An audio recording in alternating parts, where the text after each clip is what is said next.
నమస్తే, welcome to our channel. కల్తీ జరిగింది వాస్తవమే అని చెప్పి ఇప్పటికే చాలాసార్లు వైవి సుబ్బారెడ్డి చెప్తున్నారు. పబ్లిక్ ముందట, మీడియా ముందట కూడా ఆయన చెప్తూ ఉన్నారు. మరి కఠినమైన శిక్షలు పడతాయి బాధ్యతులందరికీ కూడా అని చెప్పి ఆయన చెప్తున్నారు. మరి ఈ కేసులో ఆయన బాధ్యుడు కాదా? తెలుసుకునే ప్రయత్నం చేద్దాం. దీన్ని విశ్లేషించడానికి మనతో పాటుగా ఉన్నారు సీనియర్ జర్నలిస్ట్ సత్యమూర్తి గారు. నమస్తే సార్. నమస్కారం అండి. వైవి సుబ్బారెడ్డి మీడియా ముందు మాట్లాడుతూ ఆయన ఏమన్నారో ఆయన మాటల్లోనే వినిపిస్తాను సార్. కల్తీ జరిగిందని నేను ఒప్పుకోవడం కాదు, సిట్ వాళ్ళు రిపోర్ట్ లో మెన్షన్ చేశారు. కల్తీ కారకులైన వాళ్ళ పేర్లు కూడా మెన్షన్ చేశారు స్వామి. వాళ్ళందరిపై చర్యలు తీసుకోవడం కూడా జరుగుతుందని వాళ్ళు సిట్ రిపోర్ట్ లో కూడా రాశారు కదా. ప్రధానంగా ఎందుకు ఉందనేది అపవాదం మా పార్టీ మీద మా మీద మోపారు చంద్రబాబు నాయుడు గారు. దానిపై మేము సుప్రీంకోర్టుకి వెళ్ళడం జరిగింది. సుప్రీంకోర్టు అపాయింట్ చేసిన కమిటీ సిట్ ఎంక్వైరీ చేసింది. దాంట్లో జంతుకోలేదు. ఎస్, కల్తీ జరిగిన గీ సప్లై చేశారని చెప్పారు. దానికి బాధ్యులైన వాళ్ళు కూడా ఎవరెవరు బాధ్యులో వాళ్ళపై చర్యలు తీసుకోవడం జరుగుతుంది. సార్, మరి కల్తీ జరిగింది నిజమే, సిట్ కూడా చెప్పింది. సుప్రీంకోర్టు ఆదేశాల మేరకు ఏర్పాటు చేసిన సిట్ చెప్పింది. కానీ జంతుకో కలవలేదు, మా పైన ఆ నేరం మోపుతున్నారు అంటున్నారు. ఇక్కడ ఇంకో అంశం ఏంటంటే, ఎవరైతే బాధ్యులు ఉన్నారో వాళ్ళందరికీ కూడా కఠినమైన శిక్షలు పడాలి అంటున్నారు. మరి ఈయన బాధ్యుడు కాదా ఈ కేసులో? మనం ఇప్పుడు ఏం చేయాలంటే మనం ఏం చేయాలంటే ఈ వీడియోని ఎవరైతే సిబిఐ ఆఫీసర్లు ఉన్నారో కేసు దర్యాప్తు చేసి ఛార్జ్షీట్ ఫైల్ చేసిన ఆఫీసర్లకి పంపించాలి. ఎందుకు అంటే వైవి సుబ్బారెడ్డి మరి ఎట్లా తప్పించుకున్నాడు. ఆ తప్పించుకోవటానికి కారణాలు ఏంటి అనేది మనం కాదు చెప్పాల్సింది, సిబిఐ ఆఫీసర్లు చెప్పాలి. ఇప్పుడు ఆ కేసులో ఉన్న వాళ్ళవి మొత్తం 36 పేర్లు పెట్టారు కదా. ఆ 36 మంది కలిసి కుట్ర పన్నారు అని సిబిఐ చెప్తుంది. ఆ కుట్ర ఈ 36 మంది కలిసి పన్నితే పారుతుందా అనే దానికి ఆన్సర్ ఎవరు చెప్పాలి? సిబిఐ ఆఫీసర్లు చెప్పాలి. లేదు, రాష్ట్ర ప్రభుత్వం తరఫున ఉన్న ఒక ఇద్దరు ఐపీఎస్ ఆఫీసర్లు, సీనియర్ ఐపీఎస్ ఆఫీసర్లు వాళ్ళు సమాధానం చెప్పాలి. నేను ఈ క్వశ్చన్ ఎందుకు అడుగుతున్నానంటే, ఎంత ధైర్యంగా సుబ్బారెడ్డి పబ్లిక్ ముందరకు వచ్చి ఎట్లా చెబుతున్నాడో చూడండి. మొత్తం అంతా ఈ కాడూరు చిన్నప్పన్న. ఎవరు కాడూరు చిన్నప్పన్న? నీకు టీటీడీ ఎంప్లాయా? లేదు ఏదన్నా బాధ్యత ఉన్నదా? Kaduru Chinnappanna what is he? అతను కేవలం Y V Subbareddy P A. Y V Subbareddy P A ఈ నేరానికి పాల్పడితే వైవి సుబ్బారెడ్డి బాధ్యుడు కదా? ఈ మాత్రం లాజిక్ సిబిఐ ఆఫీసర్లకు తెలీదా? సిబిఐ ఆఫీసర్లు ఎందుకు ఇగ్నోర్ చేశారు? ఆ పాయింట్ని ఎందుకు ఇగ్నోర్ చేశారు? సమాధానం చెప్పాల్సింది ఎవరు? సిబిఐ సమాధానం చెప్పాలి. ఈ రోజున నేను తప్పించుకున్నాను అన్న ఆనందంలో వైవి సుబ్బారెడ్డి మాట్లాడుతున్నాడు. భూమన కరుణాకర్ రెడ్డి ఆల్రెడీ చెప్పేశాడు, మేము తప్పించుకున్నాం. మేము సుప్రీంకోర్టుకి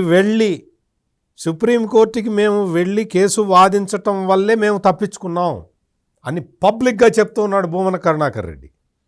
భూమన కరుణాకర్ రెడ్డి కానీ, వైవి సుబ్బారెడ్డి కానీ, చెవిరెడ్డి భాస్కర్ రెడ్డి కానీ, ఈ ముగ్గురు రెడ్ల ఈ ముగ్గురు రెడ్ల కన్సార్టియము కుట్ర పన్నాలి అంటే పైనుంచి ఆదేశాలు లేకుండా ఈ ముగ్గురు చేయగలుగుతారా? అంటే సీఎం వాళ్ళ నుంచి ఎవరో చెప్పి ఉండాలి. లాజికల్గా ఆలోచిస్తే వీటికి సంబంధించిన ఆధారాలు బయటికి తేవాల్సింది ఎవరు? నేను కాదు, మీరు కాదు, సిబిఐ తేవాలి. సిబిఐ తీసుకొచ్చి ఇదిగో అయ్యా ఇది కుట్ర జరిగింది అని చెప్పాలి. చెప్పిందా? చెప్పలా. వైవి సుబ్బారెడ్డిని వదిలేసింది, భూమన కరుణాకర్ రెడ్డిని వదిలేసింది, ధర్మారెడ్డిని వదిలేసింది.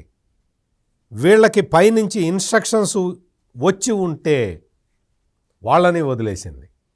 మరి ఇంతమందిని వదిలేసి ఒక చిన్నప్పన్నను పట్టుకుంది. ఓకే నీకు ఆధారాలు దొరకలేదు. నీకు ఆధారాలు దొరక్కపోతే ఏం చేసి ఉండాల్సింది అంటే, నాకు ఆధారాలు దొరకట్లేదు, నేను తూర్పు తిరిగి దండం పెడుతున్నాను, మీరందరూ కూడా దండం పెట్టండి అని చెప్పాలి.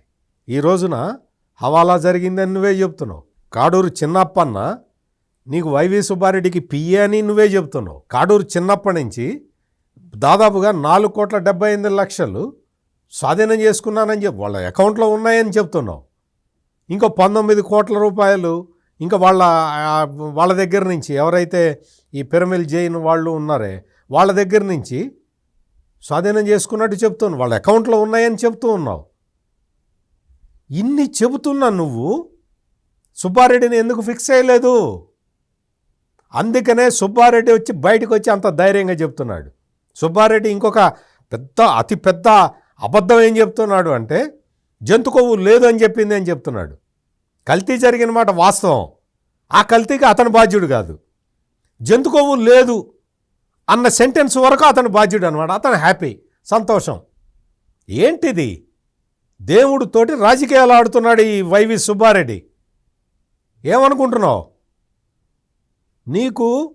నీకు సిట్ రిపోర్టు ఛార్జ్షీట్ ఇచ్చిన తర్వాత నువ్వు సిగ్గుపడి అసలు పబ్లిక్లోకి రాకూడదు. సిగ్గుపడాలి. నువ్వు పబ్లిక్లోకి రాకూడదు, నీ మొహం చూపించకూడదు. ఎందుకు అంటే దేవదేవుడికి నైవేద్యాల్లో ఈ కెమికల్ నెయ్యిని కలిపి పెట్టావు కదా, దానికి బాధ్యుడివి నువ్వు. నీ కాడూరు చిన్నప్పన్న ఉన్నాడు, నీ పిఏ ఉన్నాడు అంటే నువ్వే. ఇంకెంతమంది ఉన్నారు? ఇంకెంతమంది ఉన్నారు? నీ రిలేటివ్స్ ఉన్నారు అందులో. చెవిరెడ్డి భాస్కర్ రెడ్డి రిలేటివ్ ఉన్నాడు ఒక అతను. భూమన కరుణాకర్ రెడ్డి రిలేటివ్స్ ఉన్నారు. ధర్మారెడ్డి డైరెక్ట్గా జగన్మోహన్ రెడ్డి మనిషి. మీరు అందరూ కలిసి నేరం చేసి, ఓకే, నేననే పాయింట్ ఏంటంటే సిబిఐకి ఆధారాలు దొరకలేదు. సిబిఐకి ఆధారాలు దొరక్కపోతే బెనిఫిట్ ఆఫ్ డౌట్ అన్న వదలాలి కదా, ఎందుకు వదలలేదు? వీళ్ళందరూ కాడూరు చిన్నప్పన్న సంతకం పెట్టాడా? సంతకం ఏది టెండర్ నిబంధనలు మార్చిన ఆ పేపర్ డాక్యుమెంట్ మీద సంతకం పెట్టింది ఎవరు? అతనికి బాధ్యత లేదా?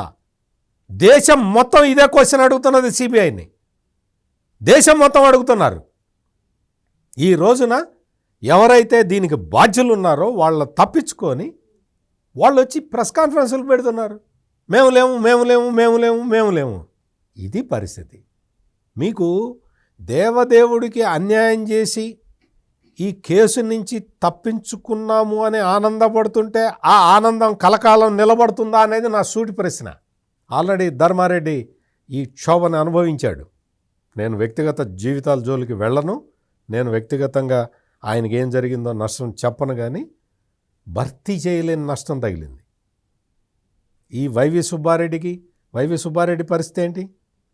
మొత్తం ఆయన కొడుకు విక్రాంతరెడ్డి గన్ పాయింట్లో కాకినాడ సెజ్ని, కాకినాడ పోర్టుని ఆయన కేవీ రావు అనే ఆయన దగ్గర నుంచి రాయించుకున్నాడని అదొక పెద్ద డీల్ కేసు ఉంది కదా.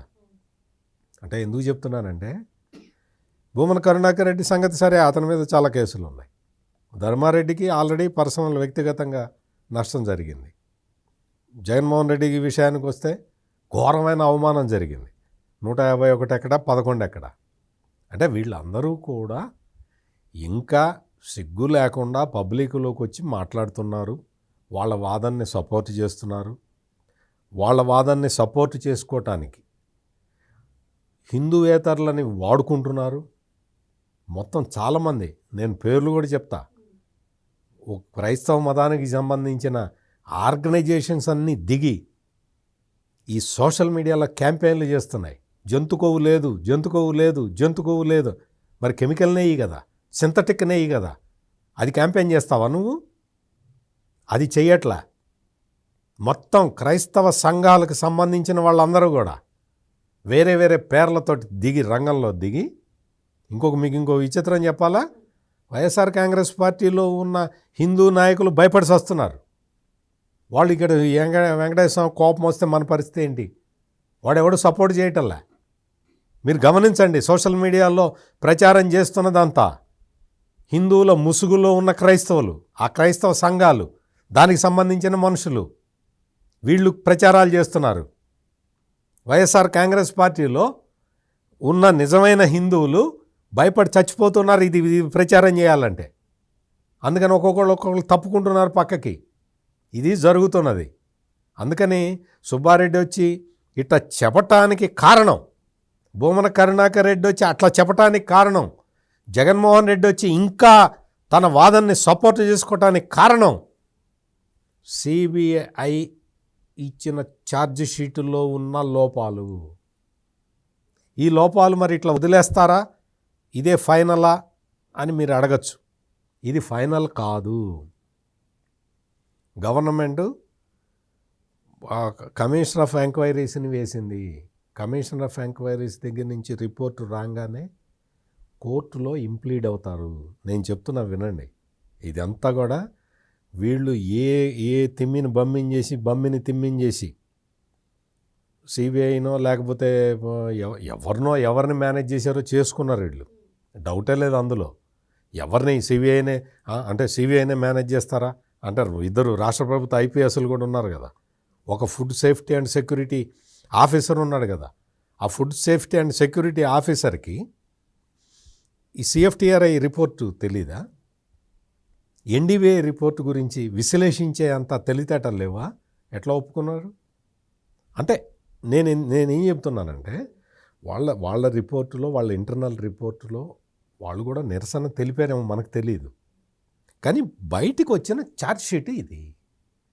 ఛార్జ్షీట్ ఈ విధంగా సుబ్బారెడ్డి గురించి లేకపోతే కరుణాకర్ రెడ్డి గురించి ధర్మారెడ్డి గురించి లేదు. కానీ ఛార్జ్షీట్లో మరి అదే సిబిఐ ఆఫీసర్లు స్టేట్ గవర్నమెంట్కి పంపించిన రిపోర్టులో ధర్మారెడ్డి పేరు పెట్టారు కదా, అనిల్ కుమార్ సింఘాల్ పేరు పెట్టారు కదా, బాలాజీ పేరు పెట్టారు. బాలాజీ ఆయన చీఫ్ ఫైనాన్షియల్ అడ్వైజర్, ఆయన పేరు పెట్టారు కదా. మరి ఈ 3 పేర్లు ఇందులో ఎందుకు పెట్టలేదు? ఇవన్నీ క్వశ్చన్లు ఉన్నాయి, అన్ని అనుమానాలు ఉన్నాయి. ఇంకొకటి, వైవి సుబ్బారెడ్డి చెప్పింది శుద్ధాబద్ధం. ఛార్జ్ షీట్లో జంతువుల కొవ్వు కలవలేదు అని చెప్పింది అని అతను చెబుతున్న మాట శుద్ధాబద్ధం. ఛార్జ్ షీట్లో ఉన్నది జంతు కొవ్వు కలిసింది అని చాలా స్పష్టంగా ఉంది. చాలా స్పష్టంగా ఉంది. జంతు కొవ్వు లేదు అనే విషయం అక్కడ లేదు. క్లీన్ చిట్టి ఇవ్వలేదు. ప్రచారం చేస్తున్న క్రైస్తవ సంఘాలకి నేను ఒకటే విజ్ఞప్తి చేస్తున్నా. మీ దేవుడి గురించి, మీ నమ్మకాలు, మీ మత నమ్మకాలు, విశ్వాసాల గురించి ఎవరైనా ఇదే విధంగా తప్పుడు ప్రచారం చేస్తే మీకు ఎంత బాధ కలుగుతుంది? అందుకని హిందువులకు కూడా అంతే బాధ కలుగుతుంది. మేము వేరే మతం వాళ్ళం, మాకు వెంకటేశ్వర స్వామి మాకు దేవుడు కాదు అనుకుంటున్నారేమో. వెంకటేశ్వర స్వామి, నువ్వు కొలిచే దేవుళ్ళలో కూడా వెంకటేశ్వర స్వామి ఉంటాడు, నేను కొలిచే దేవుళ్ళలో కూడా వెంకటేశ్వర స్వామి ఉంటాడు. అందుకని మీరు పాప భీతి లేకుండా మీ దేవుడు వేరు మా దేవుడు వేరు అన్న ఒక వితండవాదంతో మీరు ఈ ప్రచారాలు చేస్తుంటే మానుకోండి. మీకు ఇప్పటికే తగిన శాస్తి జరిగింది, ఇంకా జరుగుతుంది. అందుకని జంతువుల కొవ్వు లేదు అని ఛార్జ్ షీట్లు కూడా చెప్పలేదు. సుబ్బారెడ్డి, బొమ్మన కరుణాకర్ రెడ్డి, ధర్మారెడ్డి వీళ్ళు ఎన్ని రకాల వేషాలు వేసినా ఖచ్చితంగా దొరుకుతారు, చట్టానికి దొరుకుతారు అనేది నా విశ్వాసం. వెంకటేశ్వర స్వామి భక్తుడిగా నా నమ్మకం అది. మరో అంశంతో మళ్ళీ కలుద్దాం. Thank you sir. నమస్కారం.